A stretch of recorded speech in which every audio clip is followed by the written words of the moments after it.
मागून एक निघून गेले. काय केलं त्यांनी? सगळे एका मागे एक निघून गेले. आता आम्ही कसं त्या मुलीला मारू, जिने व्यभिचार केला होता, जिने पाप केलं होतं. आता हा तर म्हणलाय जे निष्पाप असतील त्यांनी पहिला दगड मारावा. ऐकते तुम्ही? Praise the Lord. आज लोक दुसऱ्यांसाठी दगड घेऊन जातात खरे, पण ते ओळखत नाही की आमच्या कुटुंबामध्ये पण काहीतरी चाललंय. हालेलुया. तुम्ही दुसऱ्यांवर हसायला जातात खरे, पण तुम्ही तुमच्यावर पण हसणारे उठणार.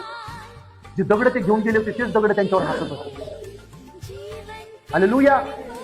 आज कुणावर हसू नका, कोणाला दोष लावू नका, कोणाचा अपमान करू नका, कोणाला तुच्छ लिखू नका, कोणाकडे बोट लावू नका, कोणाला दोष लावू नका. ते काम तुमचं आणि माझं नाही.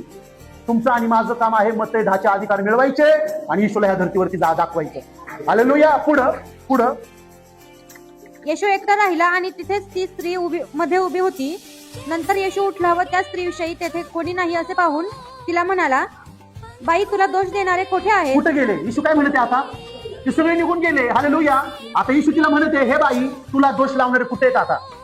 हा, ती मुलगी काय म्हणली? तुला कोणी दंड ठरवला नाही काय? हा, तुला कुणी दंड असं लावला नाही का?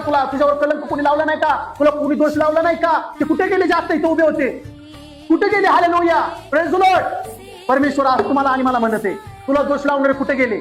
मी असताना तुझ्याकडे कोण दोष लावायला येणार नाही. मी असताना, पिता पुत्र पवित्र आत्मा तुमच्या संग असताना तुम्हाला कोणी म्हणणार नाही चुकीचं काम करत होता. इथून पुढे तू चांगले काम करणार म्हणणार. का तर मी एकटा नाही, माझ्या संग पिता पुत्र पवित्र आत्मा आहे. हालेलुया. Praise the Lord.